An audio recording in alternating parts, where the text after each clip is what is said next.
What's good, everybody? This is Ray Daniels, a.k.a. The Culture Referee, and I'm here to talk to you about Two Loss Distribution. They are one of the most technologically advanced distributors in music. They distribute to more stores than any of the distributors around. They distribute, they give you 100% of your royalties. They only charge you $3 a month, and you have an instant option to get an advance from these guys. So if you're watching this and you want to be in the music business and you're trying to figure out how to get help, I'm here to tell you, go to twoloss.com and use the word GODS as your coupon code, and you get the first 3 months free. What's up, everyone? It's Dream, your Cape Verdean queen. Rick the Negotiator. What's good is the Kif Kid Jack Dance. You see it?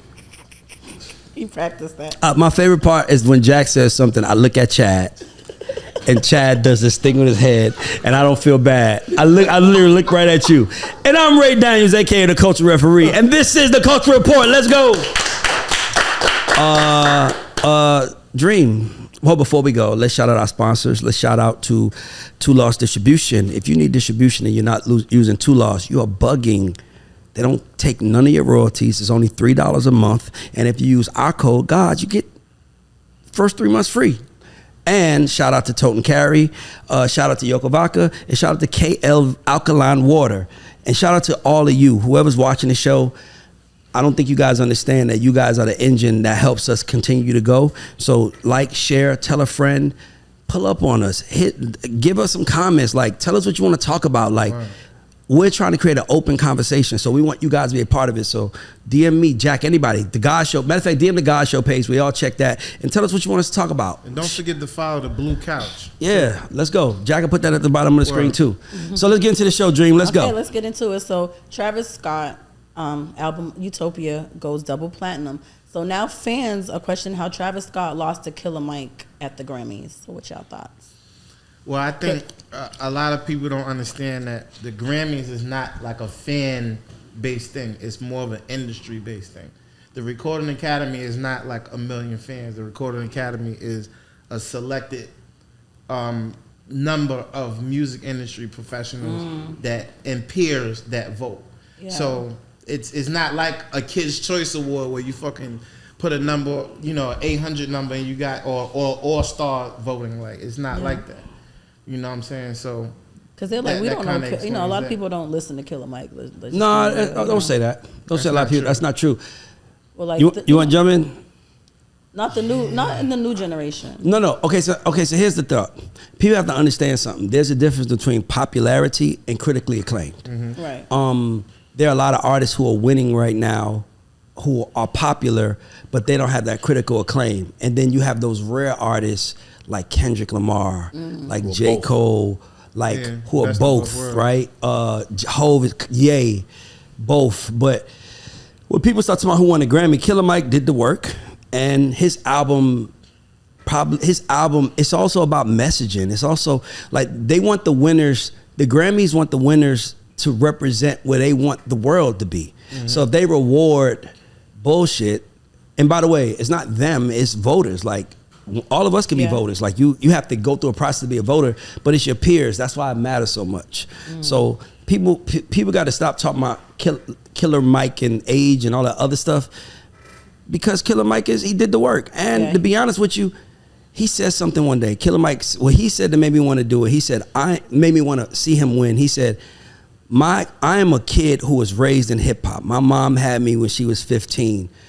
My mom was playing Ice Cube. Today was a good day for me when I was a kid. Yeah. And he said, I made this album for mothers to play for their sons or their kids.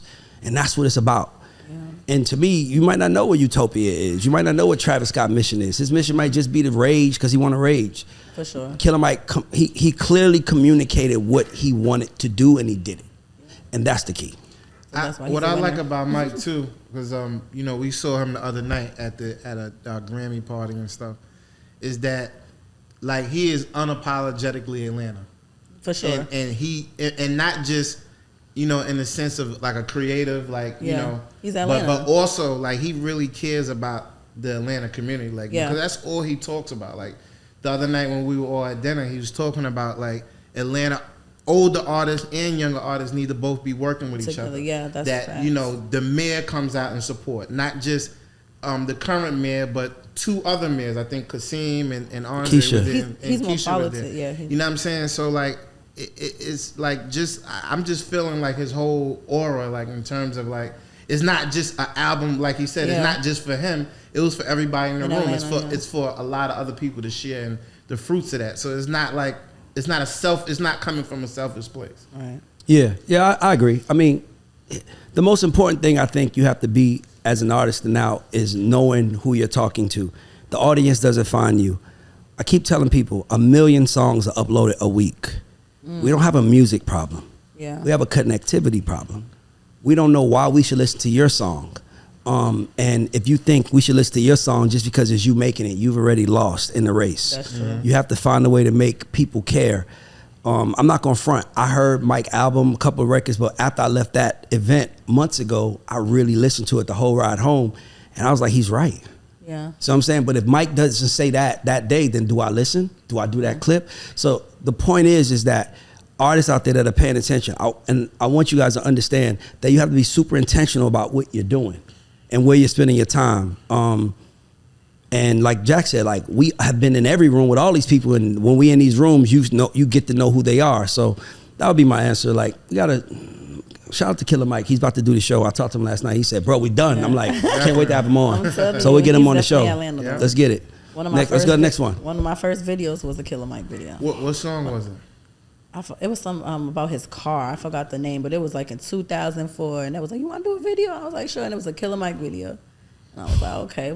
It was over with after that. But anyways, so I know everybody's seen Cam Newton got jumped by 3 guys at his own football camp, and he was throwing them guys off with like flies, and he had on his they say he had on the Wicked Witch hat, and it didn't budge. It didn't budge at all.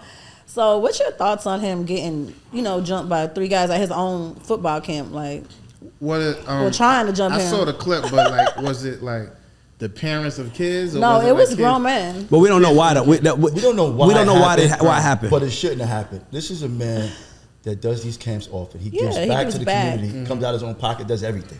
Never asks anybody for anything. And to see the type of treatment he got, this is a black man. Right. In Atlanta. Yeah. In Atlanta. He needs to keep 3 of his little cousins with him. There's nothing was positive. Was the camp here though? Yeah. Yeah, it was here. Yeah, okay. It was here. But I would say this. I always try to find a positive. They fought. It was over. It was over, yeah. Nobody got shot. Nobody put out a gun. Nobody tried to hurt nobody. And to me, I hate the scene of them fighting, but I like the fact that when it was over, it was over. And to me, I feel like that's the lesson that need to be learned. We saw footage of some young boys fighting at a school here, like Pebblebrook School or something like that. It was all over the internet, and they fought. And as soon as one guy hit, he put his gun out and started shooting.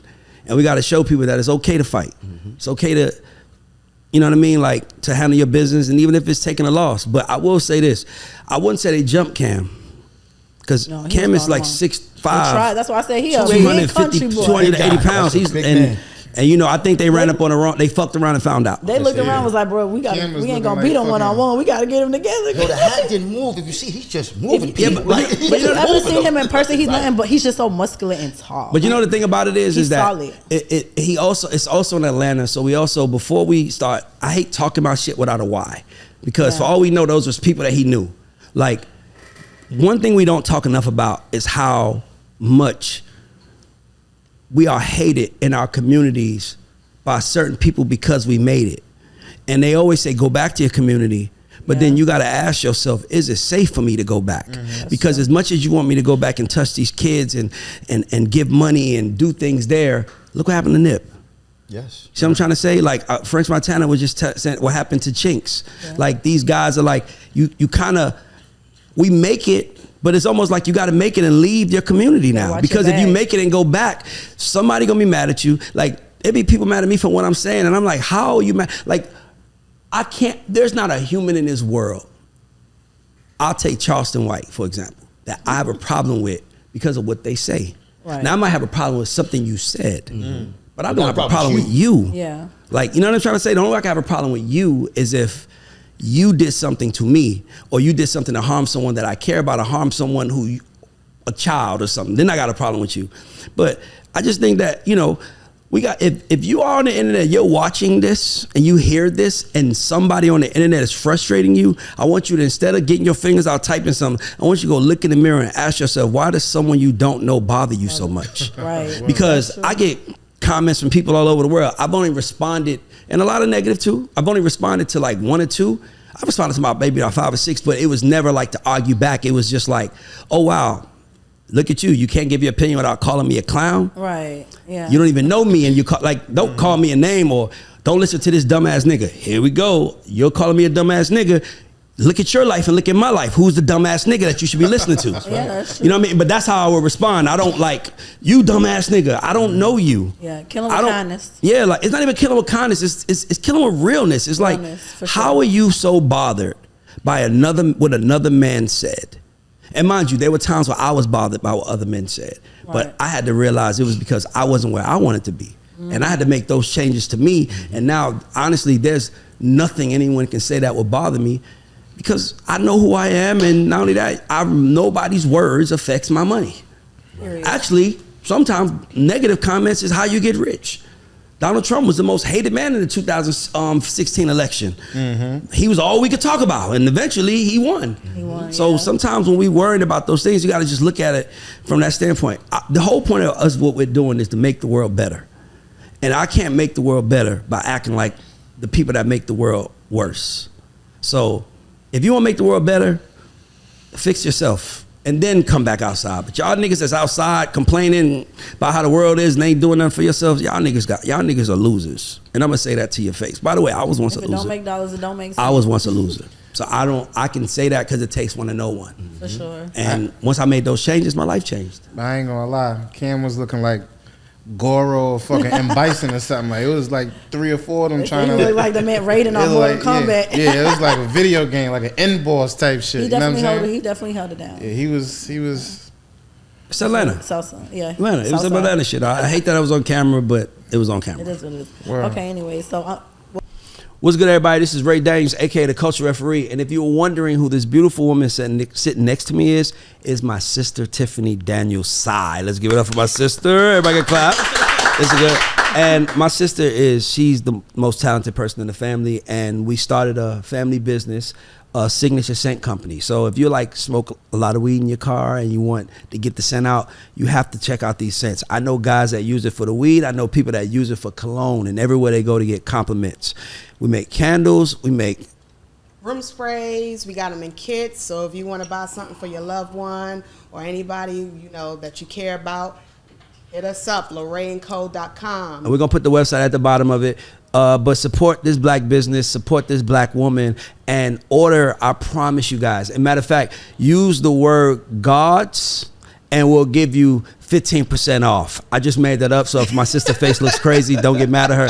I'll eat that. But guys, when I tell you this shit is incredible, you really should check this out. The best scents ever. LorraineCo.com. And we'll put it at the bottom of the screen. Thank you. Thanks. Welcome to the Culture. Made a report. Which rapper has made the best transaction in hip hop into a whole new industry? So we got 50 Cent's The Power Universe and BMF. We got Ice Cube Big 3 Basketball League. And Joe Budden, the Joe Budden podcast. Nori Drink Champs podcast. Kanye West Yeezy Clothing Brand. Gilly the Kid $1 Million Worth of Game podcast. Jay-Z Rock Nation Sports. Cameron and Mace It Is What It Is sports show. So which one would you say? Well, I think first and foremost, we got to thank hip hop for giving all of these guys the opportunity to even do more than what they did. Yeah. So the comparison thing is cool because everyone's gonna have their who opinion. made the best transition from rap to being business? Well, it's not even a question. Yeah. It's Hov. You think so? It's not even a question, bro. He worth $2.5 billion because of his business acumen. I would say Kanye. Yeah, but Kanye. Well, yeah, I would say Kanye is the close two, but Kanye. Here's the difference. Kanye shit works because of him. He's the engine. Rock Nation is the machine. Whether Jay shows up or not, Rock Nation is the machine. Kanye's a close second, by the way, but Kanye's. They both are genius for the routes that they took. How about that? I honestly think all of them won. But no, we didn't ask who won. We asked who's your best. The best, just me on a personal note, it would probably be, it's going to be a tie between Kanye and Fifth. 50. Because I think that what Fifth has done with Power is like in living color right Yeah, now for sure. us. Like it's what like everyone's Martin. talking about. You know, it came from one show and went into like 5 different spinoffs, and just what he's doing creatively with and that. before I think- 50 Cent did this, he had the vitamin water also. Damn, forgot. Ice Cube. Ice Cube, ooh, that's a You can't forget that. Yeah, The he made some impact classics. on Can't. music, film, He culture made some is classics tremendous. for You sure cannot for the forget that. culture. He spawned the careers of actors and actresses. Yep. NWA. He wrote the hits. He wrote them. He wasn't just a member of the group. He wrote them. But can I say something? No, it's only, here's what I would say. It's only, who at the list do you think everyone would want to line up just to hear what he has to say? And I think it's Jay-Z. I think if Jay-Z is speaking, Cube wants to hear it. I think Cube would hit Jay for some advice. I think Agreed. 50 would hit Jay for advice. I think Cam and I think everybody would There's hit a Jay wild for card in advice. there, 'cause Who? I think the Kanye guy, man. No. I was saying, to me, it's Jay, Kanye, fifth. Why 50 over Ice Cube? Yeah. Because if I'm being honest with you, I feel like Cube opened the door for 50. Cube opened the door, but Cube has never, to me, he's never been, I don't know, man. It's like, I wouldn't watch Cube movies. Like, I wouldn't watch, Are We There Yet? You know what I mean? Okay. Like, it's like, I think Friday, I think All About the Benjamins. Mm-hmm. I loved Straight Outta Compton, but to me, okay, so here's what I really believe. I believe this. I believe that if we are giving props to rappers for moving into different spaces, we don't understand the concept of hip hop. Right? Hip hop is rooted in taking what you have, which is all we had was a microphone and a DJ and a beat, and taking it and putting eyes on you to do other things, whether those other things are shows, whatever it is, right? So for me, when I see certain artists that like 50 or someone else who's doing it, to me, it's like, that's what you're supposed to do. Yeah. If I'm being honest with you, how are you not doing it? You're supposed to take your brand and move up with it. How are you not doing it? So for me, I don't understand how you have access and you don't make something happen with it. That don't make sense to me. Like, to me, it's weird celebrating pivots, because if you are famous, you can pivot and do anything you want. Yes, you can. Like Ashton Kutcher pivoted. No one talks about it. Man literally left acting, started funds, started becoming a entrepreneur, a tech investor in the tech space, and we even hear like he owns so many things, right? Yeah. So it's like, how can he do that? Because he's Ashton Kutcher. So even the reason why I did this show is because you wouldn't believe how many people are just fans of people, and that's why they got those opportunities. And I manage writers and producers. That was my claim to fame. So you don't really care about the guys that help the guys. You kind of want to be around the guys. So I kind of had to make myself a guy. Okay. And now people want to talk to me. And it's like, where we go from this, that's the thing about podcasting that I think people don't get. People are always like, don't podcast. I'm like, bro, podcasting is giving you a moment to tell people what you know. There are people who don't know it's people who work with you for years, Rick, that don't know what you know. Right. They know what you know pertaining to them, but they don't know that you can help them with other things. That's right. And to me, you better put a mic in front of your face and tell people what you know. Right. You better. Because if you know something, you better tell people you know that, because that's how you manifest and attract money. That's right. Facts. And most of the other rappers are not doing it. And, so for me, my order is Jay-Z, Ye, them two at the top. And I'm going to also say Dr. Dre. Yeah. Are we going to give him props? Right. Dr. Dre was known for one thing over everything: high quality music. High quality music. Yeah, When he said he wanted to sell sneakers, Demi was like, don't sell sneakers, sell speakers. Dre's a billionaire now. Like, bro, like, I just think that, if you're in hip hop and your only goal is to come in here and make some show money and do that, you don't understand the concept you don't understand how powerful your influence is.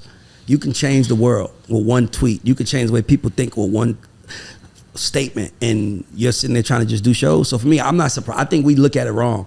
You're supposed to pivot. Everybody need to be pivoted. Look at Chameleon. He pivoted. Like, we didn't see old and gray in hip hop in the 80s. No, we didn't. In the 90s, in the 2000s. It's like 2010s is the first time we start seeing, we didn't think a 40-year-old rapper would make an impact. Because some of this I want to talk about that we don't talk enough about. People don't understand the importance of timing Like, everybody wants it today, but you might not be ready today. Like, dog, there wasn't an opportunity to do the things that we're doing in the 80s and 90s. They was just trying to get a couple dollars to get a car and pull up to their block. Yeah. Right. Now niggas can buy the block. Right. They couldn't do that in the 80s. They couldn't do that in the 90s. They could do that in the mid 90s. They could do that after true. 94. 94 was the year. 94 was the year hip hop changed. There's a lot of artists like 94, 95, yes. 94. That's when the money started to change. Like, no, but yeah, not, see, the that money was started like, changing they because wasn't of quality, getting because the importance of what you're doing was changing. Nas drops Illmatic 94, Big drops Ready to Die 94, Outkast drops Southern Playlist of Cadillac Funky Music in 94. So to me, everything is hip hop before 94 and after 94. Because like niggas from 94 are still here. Nas is still here and relevant. Yes, he is. Ain't nobody from 93 still here making music. It's a good point. And think about it. Just like 1 year difference. It's just one. Ain't nobody from '93 still here. Man, it's something about that year where hip hop grew, and that was probably the year that they let us in. And shit, how many billionaires we make? How many millionaires we make? Coincidence, because I think '95 is probably the greatest year in the history of hip hop. I can see that. Yeah. I actually think is when you think about everything that came 95, out. 96. I mean, it's really 3 years. It's 88, 95, and 98. As far as the years. Yeah. In hip hop, where you got iconic projects from iconic artists. Right. Yep. And the quality, it was tremendous. Yeah, and it was tremendous. To me, I'm not going to get into that because it's too long. I'll go to the next. Go ahead, Sabrina. I'll do it on another show. So I'm gonna have y'all elaborate on this a little bit for me. So Dame Dash to lose remaining shares in Rockefeller after judge orders him to sell them to pay outstanding debt. I don't think that's gonna happen. No, it's not going to happen. But let me tell you can I tell you what it is? Okay, tell me. From breaking it down from my knowledge, obviously I don't know everything about it, but what it really is that, so if you're Dame and you're dealing with a whole lot of drama, the last thing you want is assets. Right. So, you might own a house, but it's your woman's house. It's her name. You might own this. And Rockefeller is the last asset that we all know for a fact that he owns. Reasonable doubt. So I could see them saying, well, you ain't got nothing, you got that. So they order him to sell it to get the money. Now, if he comes up with the money, then he doesn't have to sell it, which he could probably come up with the money. So that's what got the money 823 somewhere. Yeah, he got the money somewhere. I'm pretty sure. Of course. I mean, listen, bro. Yes, he does. It's business. It's business. Yeah. You just gotta, but you gotta protect your assets. That's why people always tell you, put your money in a trust. You can't sue someone that has a trust. You know what I mean? Like there's ways around it, but that's the only asset that he probably publicly owns. So, listen, man. Nobody is gonna take that from Dame except for Jay-Z. Yeah. That's the only person that want it. That's like it. And Jay-Z, he could buy it. You don't think he's gonna buy it? But Dame doesn't want to sell He it. doesn't want to sell. Yeah. Right. Yeah. That's the last thing they own together, and that's so he's why would he holding on to sell that, it? for sure. That was the first album, so he wants to hold on to it. So he'll come up with the money. I'm willing to bet they don't sell a piece of Rockefeller. I'm willing to bet they don't sell a piece of Reasonable Doubt. You think Hov is gonna let that happen? Oh, crazy! You think somebody could buy my shit because of his shit? He might give him $3 million and say, "Give me and go away." Well, they said I think he made an offer like 1.3. 1.5. Oh, okay, Yeah. 1.5, something like that. But Yeah, but it's worth more than that. They're not letting that It's worth happen. more than that. Way more than that. It's worth more. So that's what I'm saying. Like that album is Jay-Z is considered the greatest of all time, and that album is the first one that he celebrates the most. Yeah, Man, that you was a good bugging. one, You think too. that just the story of it alone is That gonna was a be good one. that album's gonna be worth I remember $100 million 100 years from now. Don't sell your piece. I wouldn't. Probably worth that now. Probably worth that now if you think about it. Trust me. So yeah. I want to just real quick, because I've been thinking about it, just go back to what we were saying about the rappers pivoting, and I think that I mean, you got to give Cam and Mace a lot of props because they're disrupting sports right now. Yeah. They're not just thriving, like they're totally disrupting, and I love that. But also I think I look at like Styles too, Styles P from the Locks, with the Juices for Life, and I forgot the name of the pharmacy. Like, like to me that takes a lot of courage to be coming from, rap, when you're rapping about, I guess, mostly like negative things or whatever's going on in your community. And now he's kind of like telling us, yo, we need to be eating different. We need to be taking vitamins. We need to be fucking taking 3 shits a day. We need to be, sunlight. You know what I'm saying? And we can't forget about someone like Styles either. Yeah. He tells people to take 3 shits a day? 2 or 3 shits a day. He says that? Yeah, he said it on some of the posts that's how you know you have healthy bowels. Okay, cool. You know what I'm saying? Let's go to the next subject, please.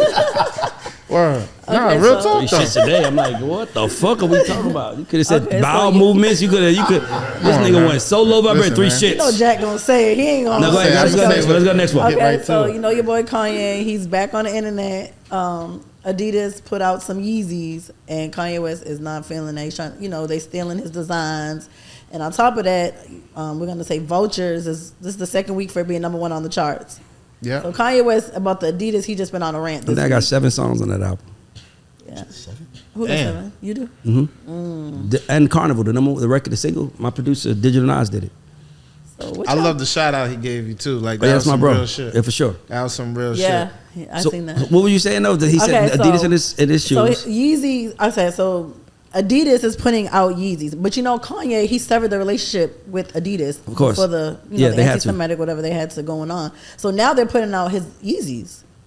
yeah, Yeah, they they're selling can. them. They own it. So what y'all think about that? About them branding his sneaker and putting his sneaker out? Like, is Adidas gonna get in trouble for that? or- No, Recoup their money. they trying to get their money back. They trying to get their money. Those Yeah. are the designs, but it's their brand. It's their But brand. how is that possible? That's their. But those are The same way Yeezy. when you're as an artist, when the artist dies, they can still put your album out. If you're signed to them, they own those But it's- masters. I feel like they're messing with Kanye because you already know Kanye. He was gonna. Yeah, and- but it's okay. So it's something that we not talking about, and I'm gonna see if I can send you the clip because I And would he's love to big add on it. his I would love brand. to add it to the show. But Kanye did an interview with the Breakfast Club 10 years ago, and he basically said, "I think I got it." But you severed your relationship with me. No. but you still wanna put my sneakers I on? want y'all to know. I want y'all to know why this man is a hero.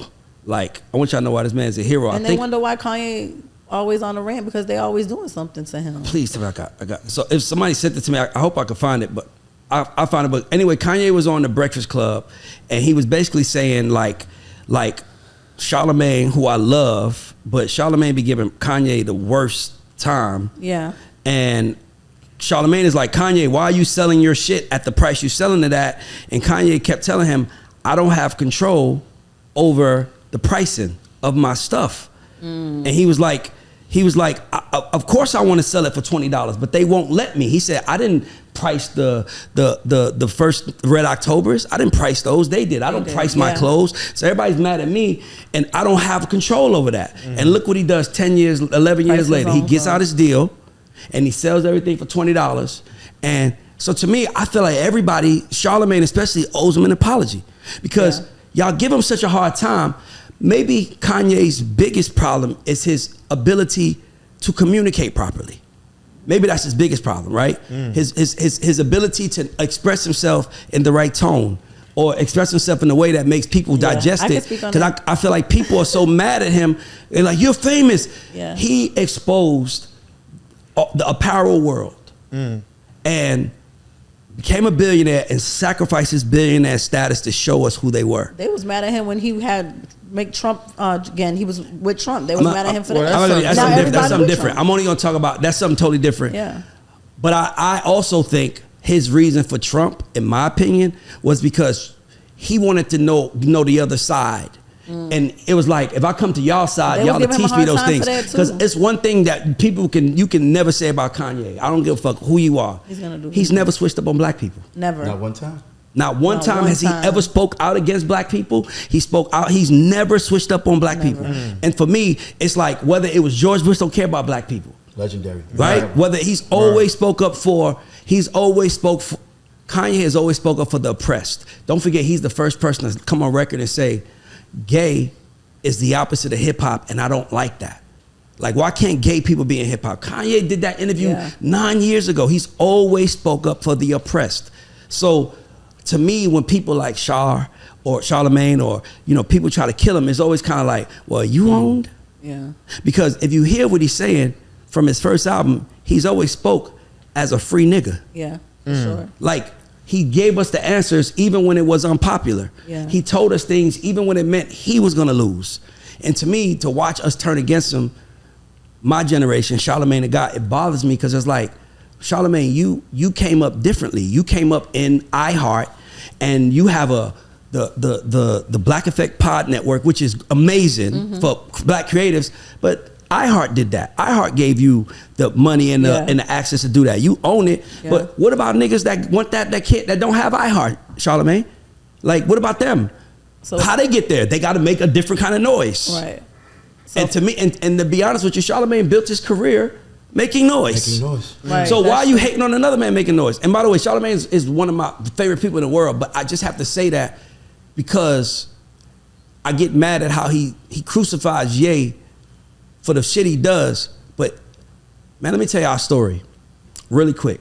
I had an artist, and I'm gonna tell Charlamagne this one day. I had an artist. Yeah.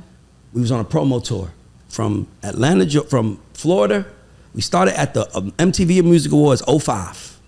Went from Miami, where it was, all the way to New York. The whole time. Mind you, we stopping in Jacksonville. We stopping in every market. Everybody said, it's a guy in Columbia, South Carolina named Charlamagne the God. Watch him. Like literally, like, you know, I'm like new to the game. I'm like, what the worst that he could do? So we met him. So we get to South Carolina, and then it was like Charlamagne was the stop. Mind you, this is 19 years ago, y'all. This is a little station in Greenville, South Carolina, or Columbia, wherever he was. And anyway, he comes, he greets us. It's like, it was one of those like pre-recorded interviews. You know how that shit go. He greets us, give him dap. What's up, bro? What's up? How y'all doing? Good. Then we get to the interview. I'm sitting here with an artist I've never heard of, and they asked me to talk to him about a Chevy song, and he's one of 100 artists with a Chevy record, and then now we looking like, God, what? So now I'm looking like, so he's like, why we like your song? Why we like your Chevy song, man? Why your Chevy song? And you know, he was explaining, he did his thing, but what no one knows is that artist never wanted to promote that song again. From the rest of that tour, he didn't want to promote the song. He did, but he didn't want to because he felt like Charlamagne he was right. Like, man, I don't want to push a Chevy song. He right, everybody got. Jeezy got one from old school Chevys, the drop top. He said everybody got a Chevy song. That kid ain't never recovered from that moment. That's crazy. The Charlamagne, you see what I'm trying to say? My point is that I'm pretty sure that everybody in this couch, someone has a bad story about. But you gotta meet us where we are right now. That's right. Yeah. And to me, I feel like where Ye is now, as much as you might not like him, you gotta admit, he was telling us that. Yeah. You don't know the answer, Sway. He wasn't wrong. He had no control, and we thought because you're a celebrity, of course they're gonna give you control, and he didn't. And now we're seeing the difference between his Yeezy brand and his Adidas deal. Yeah. Now he's selling stuff for $20. He probably always wanted to do that. To beat out Adidas. No, he wants to. That's Robin Hood shit. Yeah. I want to take my money. Kids are getting killed for Jordans out here. Yeah. Why would you put a pair of Jordans on a kid knowing that he's gonna walk in the hood and somebody's gonna want to hurt him, somebody's gonna want to take him down, and he's like, man, you know what? Let's make all those shoes $20. Now what you want? 20, here, just take 20. Go get yourself something. See what I'm saying? Like, he understands the hood and I feel like these people at Adidas, y'all don't understand what it's like to be from the hood and walk around with the right sneakers and be worried that somebody gonna jump you and take you or kill you for them. Because they don't want to fight right now. Like, it's so many things. So him doing that, I just feel like we should celebrate that rather than hating on it. And I feel like Charlamagne owes him an apology. We go to the next one. Oh, y'all can talk about it. I'm just done. You guys I think that was well said. Yeah, Rick. No, that was. Okay, so. But but I do want to say something. Okay. He ain't done. Well, here's a question I got. So with Kanye and Dollar Sign having the #1 album, and Usher having the #2 album, do you think that more artists are going to take this independent route of this thing and kind of like try to do Kanye has the #2 album because Usher? No. You just said No, Kanye. I'm sorry. Kanye has the #1 album because Kanye understands something that 99% of artists don't understand: connectivity. Usher, it did the Super Bowl, the biggest stage, but we wanted to watch him perform records we know. This new album is records we don't know. So all the Super Bowl did was put the brightest light on possible, and I believe Usher sells 40 or 50. I believe Usher does 100 first week because of Super Bowl. So whatever he did, it was double. But nothing tops someone being worth $6 billion, losing their entire fortune because he went to war with the Jewish community by himself, and then instead of apologizing, he said, how can I be anti-Semitic? I just fucked a Jewish bitch. Facts. Like at that's connectivity. Yeah. Like if Usher's first song was about the Super Bowl, maybe then. It goes back to what we said about Andre 3000. His first song was, I wanted to do a rap record, but I didn't know, so this is all I could come up with. Now, he gave you the story. He doesn't talk, but the song spoke for him. Well, Kanye understands connectivity. Most artists think that their music has nothing to do with them. Confessions, if we knew that was Jermaine's story when it first came out, does it sell 20 million records? I don't know. I don't know, but we believed it was him and Chili's story. It was really Jermaine's story. See what I'm trying to say? Right. Wow, connectivity. Connectivity, artists. If you are an artist out there, connectivity. Stop trying to fucking put a song out about having 100 chicks. If you got one girl, make a song about her.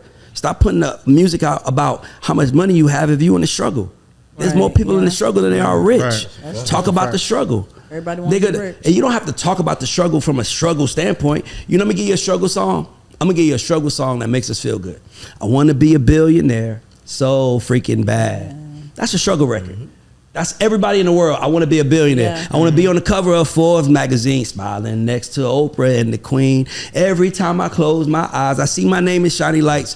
A different city every night. Oh, I swear, the world better prepare for when I'm a billionaire. Nigga, that's when I grow up, I want to be famous. That is human connectivity. That's why it works. You don't have to just talk about being poor unless you're tired of it. See, you think we want you to talk about it in a celebratory way. Like, Field Mob tried to do that. Have you ever been broke? Put your hands up. I don't want to talk about that. I'm telling you. I don't want to put my hands up if I'm broke. If you want to spend some money, put your hands up. Yeah! You see what I'm trying to say? Right. So I feel like artists are missing the connectivity of it all. And to me, that's what Ye understands, to me, more than any artist alive. Beyonce understands it. Yes, Jay-Z understands it. What's the first line on Beyonce's country song? This ain't Texas, but I hold them. Where is she at? Where is she from? Houston. Texas. Yeah. Nigga, if you from Texas, you like, yup. See what I'm trying to say? Connectivity. Nigga, you better off doing a song saying, I'm from Old Nat. At least you're going to have the whole Old Nat with you. Right. Yeah, for sure. Y'all be worried about doing a song getting the world with you. Start with Old Nat, then do God Be Wrote. Nigga, let me tell you something. I was never the biggest fan of Ludacris. I just wasn't, right? I went to high school with him, but I just didn't. I wasn't an animated style rapper. But when that nigga said, is Ludacris from Old National and God Be Wrote, the block is sold. Nigga, he was like, he's knighted. He's knighted from that point forward. Sure. When Big Boy and Dre said, "Oh, National got the skanks," everybody, nigga, knighted. And they, for sure. You see what I'm trying to say? Knighted. So connectivity and speaking reality. Look at Jack. So like, look at Jack. Jack is like Queens. That's a pride. Yes. If you make a song about Queens, you might not get the whole New York, but you're gonna have Queens with you. See what I'm trying to say? Yeah. So what I'm trying to tell you, that's connectivity, and to me, that's what artists are lacking. They want to go so big so fast that they forget you got to go small first. You know what's crazy? As I'm listening to this, if you think about going back to the first 10 years of rap, it was all connectivity. Think about the song, South Bronx. Told stories. The big record, everything was. Come on, bro. It was connected. It was about what the bridge is over. What our experience are, and we're going to put that to the masses. Yep. Right. The message, Grandmaster Flash and Furious 5. When that like came, a jungle, sometimes that made me wonder how I keep from going on. Because no, they're showing you what it is. That's how we felt. And this is how we feel. And by the way, that record came out in what? 84. Okay, cool. I'm fucking 10 years old, and I still understand that. Yes. Broken glass everywhere. People pissing on the street is like they just don't care. Like, dog. And here's the crazy part. If you aren't in New York, who they made that song for, you understand the New York experience. When I hear Straight Outta Compton, connectivity. You got to remember, Tim Dog lived in my projects. Tim Dog makes a song saying "fuck Compton." Butt naked Tim Dog. I don't know what that is. I don't know that one. I'm just saying. Ain't that? No. He had a song called "Fuck Compton." But my point is that connectivity. When I heard West Coast music, I knew I was listening to West Coast music. In the South, we trick. In the West, they ain't no fun and my homies can't have none. Right. In New York, y'all slap y'all women. I don't know what the fuck. Y'all women slap back. But my point is, no, seriously, my point is that being a kid, hearing Too Short talk about West Coast shit, nigga, that shit was beautiful to me. Yeah. And I feel like now everybody just wants to come out and say, celebrate me. No, who are you? Where you from? It's a story. What do you do? Nigga, how, like, it's like, I just miss. I don't want to rant, but I just miss that purity. Like, man, this nigga Jay-Z said a story one day, y'all, and it's like, what's the realness? man, I pray that we get to witness that. He talks about DMX, and he says he comes out, and they turn the lights off, and all you hear is him go, rrr. The crowd goes crazy. And he comes out, then he into the show, and then he takes his shirt off. Crowd goes crazier. And then he starts praying. That's the part. Praying. And now everybody's crying. And then after he prays, then he turns it back up. And then it's like, all right, Jay, you next. She's like, how can I come How back? am I going after that? after Think about it. Yeah. That's what triggered Jay to be Grow. And remember his answer was, he said, turn the music down as much as you can when I rap. Yep. Don't get mad at me. I don't fuck him out, thug him out. That's why, because he wanted to show you that's what I can do. Yep. I can't do that, but I can do But I this. do this. Yeah. And that's my point. We're not giving the fans connectivity. And we're wondering why it's not working. People always say, why do you think the show is working? I could tell you exactly why it's working. It's easy. Nigga, you talking to somebody who's in the game. Right. Like, you're not talking to somebody who wants to be in the game. You're talking to someone who's in the game. Right. So if that's the case, then, nigga, so instead of me, I'm telling you how to win the music, and at the simultaneously, you're seeing me on the Grammy stage. Yeah. I'm not telling you how to do it because I did it once. I'm telling you how to do it because I'm doing it right now. Right. So for me, I just feel like artists need to learn that connectivity. Before you put out a song, ask yourself, who is this for? And because when you know who it's for, it's easy to get it to them. Yes, it is. Now you're not searching for playlists. Now you're like, shit, all I gotta do is go talk to a couple of people that I know those people look at and get my shit. It's so easy to win as an artist. It just takes a lot more work. That's all it is. But you go to the next one. I know we kind of wrap it up. Godfather? Godfather, yeah, I got a Godfather question, but I wanted to ask something. Go ahead, ask another one. Okay, so it was a woman who, welcome to the culture show, she said men should not have social media unless they are making money from it. Furthermore, she said she ordered her boyfriend to delete his accounts and he complied. No, let her get it out. Let her get it out. She ordered him. She ordered listen, her Jack, boyfriend let me get out. to delete his accounts and he complied. Thoughts? What are y'all thoughts? So would you delete your account if your girl said asked you to delete your account because you wasn't making money on it? No. Jack? Sucker. All right. She know who. It's a famous Virgin Island saying, "Monkey know a tree to climb."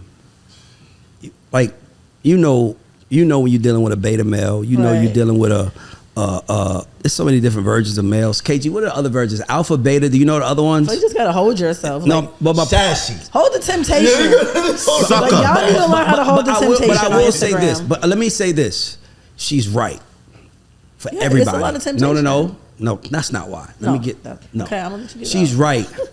I don't understand how people don't understand that social media is our digital resume.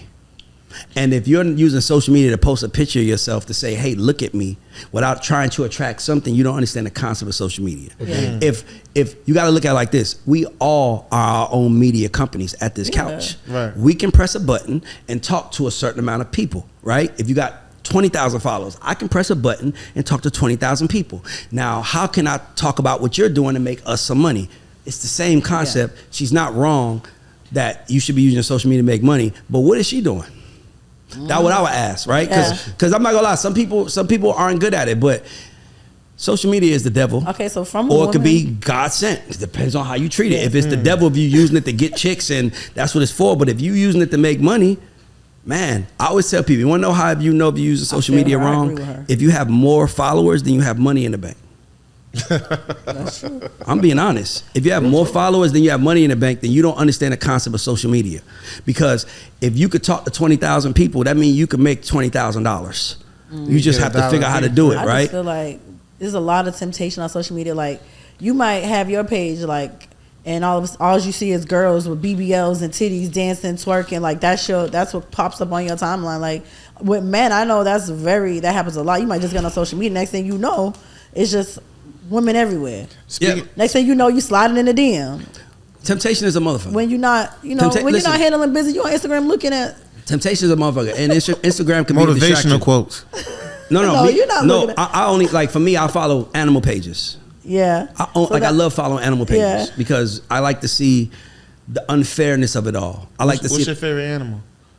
No. I'm talking about, like, I love probably a lion, but what I'm talking about is that I like seeing animal pages because you'll see like a tiger eating the head of a baby monkey, and as disgusting that is, That's the world we live in. Yeah, that's the world. Yeah. They don't know right from wrong. Like you'll see babies get snatched. Like you'll see lions trying to take a calf from his mother, and the mother's trying to fight. And you realize that the shit is for everybody.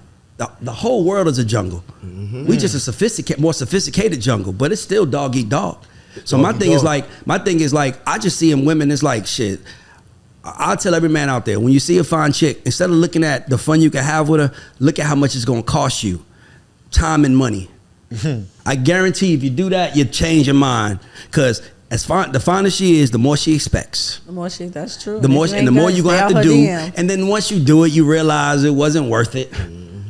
Cause what you lost out on, like you can get money back, but you can't get time back. Right. And so for me, it's like, if you a man and you still need discipline, you ain't got no focus. Cause if you put an opportunity in my face and a girl in my face, I don't care if she's naked. I'm taking the opportunity. It's a distraction. And so my point, so when you open your social media, look for opportunities. Instead of women. But speaking of BBLs, did you see the one with the girl that took the picture and when that she shit first is got bleeding and all that's that? how it is. Yeah, that shit's crazy. I never had a BBL. The shit that women go through to look beautiful for men. Yeah, you be leaking. It's insane. You be leaking. The shit that women go through to look beautiful for men is crazy. I had to me. lipo and I was leaking. Like that's what it goes to. Yeah, no. It's definitely you. It's bro. It's like houses. someone shot me.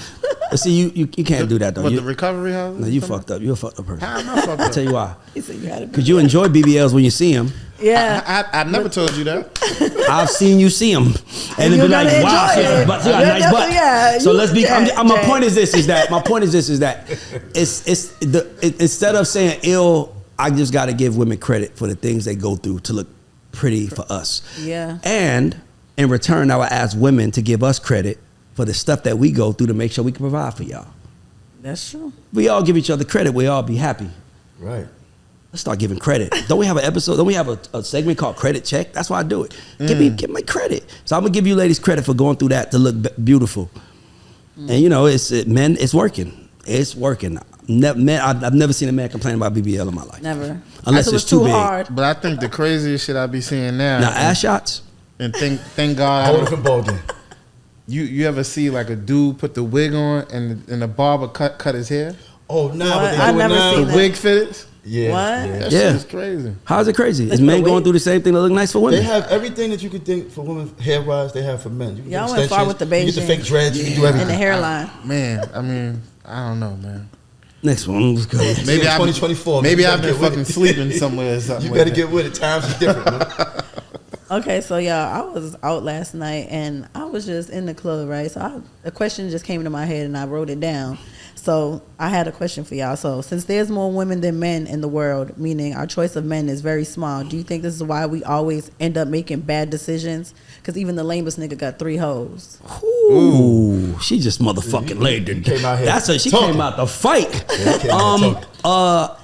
I think that there is a scarcity mentality amongst women with good men, and I think there's an abundance mentality amongst men for women. Notice I didn't say good women. I think that the thing I have to give about women is that a woman is like a glass of water. She could fit any form of the bottle you give her. She could fit in it. If you need to be frozen, it could be frozen. If you needed to boil it and turn it into a vaporous or it hits the ceiling and comes back, it's women of that, right? Yeah. So I got to give y'all that. So I just feel like, you know, you guys, women are fucking the ecosystem up because women want the same kind of guy. Yeah. Like, it's horrible. Like women want the same man. Every woman wants a boss. I've never seen a chick say, I just want a good worker. You know, like when you hear that, like, you know what I mean? So to me, it's not, it's, but here's the thing. Men, because it's in abundance, we feel like whether we driving a Honda Accord or we driving a Rolls Royce, somebody gonna want us. Yeah. Right? That's how we feel, right? Now, you know the difference. I mean, you know the Rolls Royce girls versus the Honda girls, but my point is that men understand how to get what they want based on what they have. So I got to give them that. But it's a scarcity thing amongst women. And I would just challenge women to look in other places. Yeah. But also, here's the problem. That nigga ain't cool. So it's kind of like you go to the cool school, and now you dealing with a dude that's at a prep school. He ain't cool. He ain't up on the hottest new shit, but he can take better care of you. I saw a guy tell me, he said, if a woman wants a husband, she should go for a lame. Yeah, but y'all don't want lames. In the same way, and you know, y'all don't want the lame. lame who gonna stay at home. Do everything I say. After experiencing a couple of cool No niggas in your social life. media, right? Yeah, no social media. After experiencing a couple cool niggas, though. Let me do what I want to do. After. Because you've experienced a couple cool niggas. You want that after I like nigga somebody who lets me be ripped me. your heart and your soul apart. What you mean by that? You want a lame after a nigga done ripped your heart and soul apart. Oh no, she rips the hearts and souls. That's my nigga. I right mean, there. I don't know. I'm telling you about her. I don't though. know. She don't play. I'm saying in general, most women wants the lame niggas after they done been ran through or a nigga done ripped their hearts and souls apart. That's incredible. No, that's not true. That's true. What? That's true. I feel like the lame nigga ripped their heart and soul apart. Now they're just messed up about it. So now Usually, if they're judging men is just all messed up. But you know what it is? Can I be honest with you? This is what we don't talk about. Lame is and cool are both in the eyes of the beholder. Yes. Yeah. Some people might think it's lame to take care of your kids, to lead the block, to go take care of your was the kids. lame nigga who broke her heart. Man, we out here selling crack. Like, it's like lame and cool is in the eye of the beholder. Right. I just know we don't have many selections as I'm women not finished. out I gotta say one more important thing. But women define cool, men don't. here. That's true. And women can redefine cool and make what we used to think was lame cool, and all of a sudden we're gonna have a whole bunch of good husbands, happy women, but they're gonna still be cheating with them street niggas that's out there shooting people and all the other shit because it feels good to have it. So it's like what you want. Gives you like a thrill.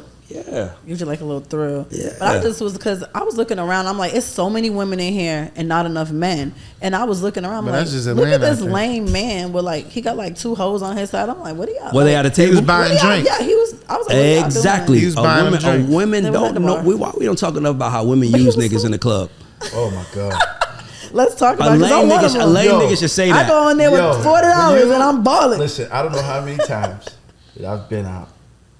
I don't ask them about Man's drinks. DJs, They just I do deal with, it. you know, You've been I know outside. everybody. I never asked a man about no I've drink. seen women, they will go to the front of the club and wait. They will wait for that Until the person. right person walking to for walk that in with person her. that's gonna come. Oh, he's getting a section, and the next thing you know, that person that was by himself is now 8 deep, Yep. and he's going to the section now. You know what I'm saying? Yeah. In Atlanta, as they say, she was. And men That can't. sounds And like men some can't Bronx get- shit though. No, that's life though. That's No, just but life. this that's is what just it is. everywhere. And then they'll You trying to get a free drink. back home. No disrespect, but we call them fish because they gonna come drink all your stuff up. Oh, wow. They gonna drink up everything. They gonna drink it all. I like that. We call them fish. And that's what they're gonna do. They're gonna come around, they're gonna smoke all your hookah, they're gonna drink up all your liquor. And then when it's time for the bill to come, they gone. And then they out the door. And they out the door. And they out the door. By the way, that happened to me yesterday. Motherfucker sat down. Then when it's time for the check, they give me the bill. I ain't even eat. And they out the door. I get the bill. You were I supposed paid to everybody eat food. first. I didn't know because I was making sure everybody else was straight, and then I wound up with the bill. That's crazy. But do the fish care? No, because they ate and they got They the drink. ate and they got and the they drink. left. That's why. They don't care who paid And then the next bill. time people be like, They "Why?" ate. Next time people be like, "Why you don't invite me out?" There it is. When that check come, That check I don't come, see don't nobody run. ask me, "Do I need help?" When them bottles come, I see everybody ask me, "Need me to pour?" Yeah, pour. When the check come, nobody say, "You need something on it?" No. Nope. So it is what it is. Okay. So I got a Godfather question for you guys. Last question. Let's go. Last question. Dr. Umar states to Nick Cannon that female teachers often get young black male students put on medication for normal male behavior they don't understand. Can I be honest with you? I saw that. And I seen that too. I thought Dr. Umar, it was the first time I thought about it differently. Because men should be teaching men now that I thought about it. More natural When he remedies. said that, I was like, because you're right. A woman might not, like women, like girls are way different. Like my daughter, you give her her phone or her iPad and something to watch on TV, she'll go in her room for 4 hours. You won't even hear from her. Yeah. But my son, he wants to go outside and he wants to play and do all the other stuff. So it's a difference in mentality. But when he said that, I was like, damn, I looked at my life. I'm like, damn, how different my life if I had a strong male teacher. Like a strong male like my favorite teacher was a strong male teacher, Mr. Kemp. And he was a rich white man, and he would come to the hood to teach black kids, and I learned more from him than I learned from any teacher in my entire life. And it was never about, he taught political science. It was never about political science. It was always about life. Like, I remember it was a big fight in the school, big fight. And, you know, he was just always like, kind of like, why do you guys fight? Yeah. Like, man. Like, why you got so much And he was energy? he was just Yeah. like, well, why are y'all fighting each other? He said, the bruises are gonna heal. He was like, you wanna know how we fight in my world? And he always do this. We hit them in their pockets. Yeah. So that always stuck with me because in school it was all about fighting. When I became a man, I was like, that is the most important lesson I've ever learned in my life from school is that it's not about fighting in the real world, it's about money. And when he said that, that's when you figured out like life. So when he said that, I thought Dr. Umar was correct for that. I'm not gonna lie, I actually was like, wow, that's really important to say. We need to talk about that. Yeah. So my thoughts I mean, it's crazy because I was bad. Believe it or not, as a kid. I believe and I remember. I mean, my dad was in my life until he died, but I was a Ritalin kid. So my mother was like, "Yeah, put him on medicine." I mean, I always was smart, but I was bad. Yeah, you was hyper. You know what I'm saying? So, but I remember I was smart enough to know that the medicine was making me feel fucked up. Yeah. You know what I'm saying? And I didn't want to do it. You know what I'm saying? So, I think that's a big thing. They try to throw that on us in the community. Like, you know, you got bad kids. They either want to give you medicine or try to put you in special ed or some stupid shit. But my thing is that why don't we talk more about how the education system is so old, so outdated. It's archaic. It's archaic. Yeah. Exactly. And to me, it's like, why wouldn't we focus more on having fun, teaching the kids? It's weird. It's like, I always tell people, I'm like, the one thing that I was always great at is the one thing you can't do in school, which is talk. You got to stop talking. So I know how to talk. I can talk my way through the lesson, but you're not supposed to talk. You're supposed to just let her teach. And so it's kind of like, by the way, school's archaic because nothing is one size fits all in this world except for school. And then we wonder why you got some people that go to school, get good grades, and don't become shit. You got some people that don't, like the college dropouts are the ones that run the world. Yeah, because the system teaches you to be a worker. Yes, it does. Yeah, The system doesn't teach you to run it, because if you know how to run it, then you don't need the system. It teaches us to be the worker. It puts us in debt. Have you work for 20 years to pay that off. Pay that off, yeah. And then exactly. So for me, I just look at it like, we just gotta. The system's archaic, and we gotta fit. So, by the way, one of my dreams is to create a school for kids, because I just feel like, man, if I look at myself and I look at everything I am, and I'm like, man, if I had one person in my life that was like, you can do it, yeah, I'd probably be 5 times what I am today. Sure. I had to tell myself I could do it. Yeah. Amongst the voices telling me, you can't. You can't. Guess what? You just got to tell. So you got to just keep. So what I'm keep saying, but it's going. like, imagine you have somebody invest in you. I remember my cousin told my uncle, Raymond got to move out because he ain't paying no rent, and my uncle was like, but he's chasing his dream, and she was like, I don't give a fuck about his dream. This is my cousin. That's my same cousin who lives in my guest house now. See what I'm trying to say? Yeah. So it's kind of like, by the way, I don't hold on to it because they don't know no better. But now that you know, you better fucking do right. And that's the point of podcast. That's why I say do podcasts. People, the problem with this world is people feel alone. They feel alone in their struggle. They feel alone in their concerns. They feel alone in everything they're going through. And the only thing that kind of makes us feel good is social media. Sometimes you seeing a friend doing good or that. So for me, everything could be, too much of anything is bad for you. And if you use anything the right way, it could be good for you. Right?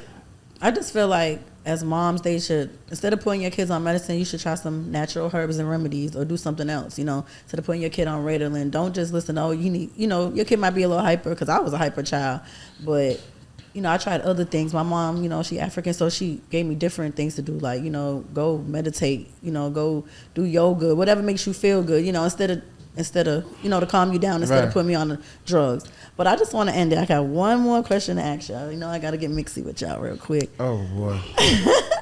No sex for 2 years and you get 70 million. What you gonna do? Just beat it.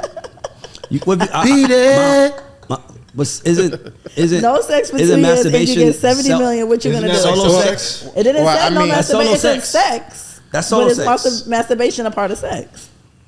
Oh, okay. Well, I don't know. I thought it was something. Can I be honest with you? We all face that every day. Yep.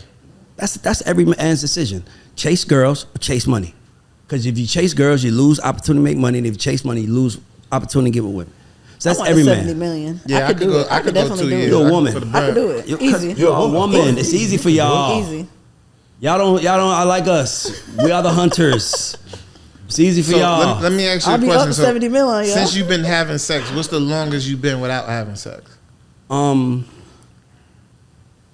don't know. I mean, That's crazy that you. I only have really one outlet my whole life was sex. So I mean, it's kind of like, why are you asking me that, Jack? Leave me alone. I'm asking everybody. I'm not just asking you. I'm asking everybody. I have to have sex every day, bro. Oh, you that's have crazy. To? You say you have to have sex. I know men like that day? though, and that really bothers me. Like, bro, we just had sex. Like, what's up? In some capacity? I'm trying to. Man for you. Every day. I want to keep it spicy. If I have sex with you every day, I'm gonna get tired of you. Not with me. That's not true. Not with me. That's not true. I create different conversations. I don't know. You gotta give me another. Maybe if you add another couple inches every day. No. It's not about. It's not even about that. To me, sex is boring when it's the same. But when it's like, meet me in the laundry room. You know, like you gotta make it fun. Yeah, exactly. Right. But then you already done did all that. Then what? Listen, honestly, I get bored. I ain't gonna lie. I get bored. So let me ask a question. Do you get bored? What's your vice? Like, what's something that you love? In sex? No, not sex. Like something that you could do that you love. Like, I love to shop. Okay, so you can shop every day? Every other day. You bullshitting food me. shopping. If you had unlimited money, could you shop every day? Huh? If you had unlimited money, would you shop every day? Oh, for sure. I'm outside. That's my point. You just answered the question. Okay, you don't like sex because you probably having someone that you need variety. But I'm not. But sex it takes a lot, and it takes a lot of energy out of you to do every day. Like it's like a workout. Not really. Sex drains me. It's like talking. It's like talking. You sound like that woman on. You sound like that woman on The Color Purple. I just lay there, let him do his business, and then it's over. No, but it's draining every single day. Like. What? And then I'm not no quickie. I like to get it in there. So okay, then that's what you do at night. But you set some shit up in the middle of the day to set it up for the night. I only got time in the day. Okay, because you got kids. Okay, I get it. Yeah, them kids gonna do it. They gonna I got self-control, but the longest I went was probably like 6 months. I was in jail. I about to say you was in jail. That's why. Okay. You had no choice, nigga. Definitely. Okay, cool. Maybe a couple months. So we done. And I mean a couple. Like 2. I did. That's crazy because I did like 10 months. Please. Nah. I swear to God, when I had my son. So you wasn't DJing? No, I wasn't doing nothing. It was when I was pregnant. DJ. Okay. Guys, this is the Culture Report. Shout out to our sponsors. Shout out to Two Lost Distribution. Shout out to Tote and Carry. Are you the EP of the show, nigga? You don't want to make it? We got knowledge of the people that pay. Right. My bad. Shout out to Tote and Carry. Shout out to Two Lost. Shout out to Yoko Vodka, and also shout out to KL Alkaline Water. And this is the Culture Report. Please like, share, subscribe. Send us to somebody. Hit us and tell us something that you want us to talk about. And this is the God Show. Culture Report. We are out. Let's go.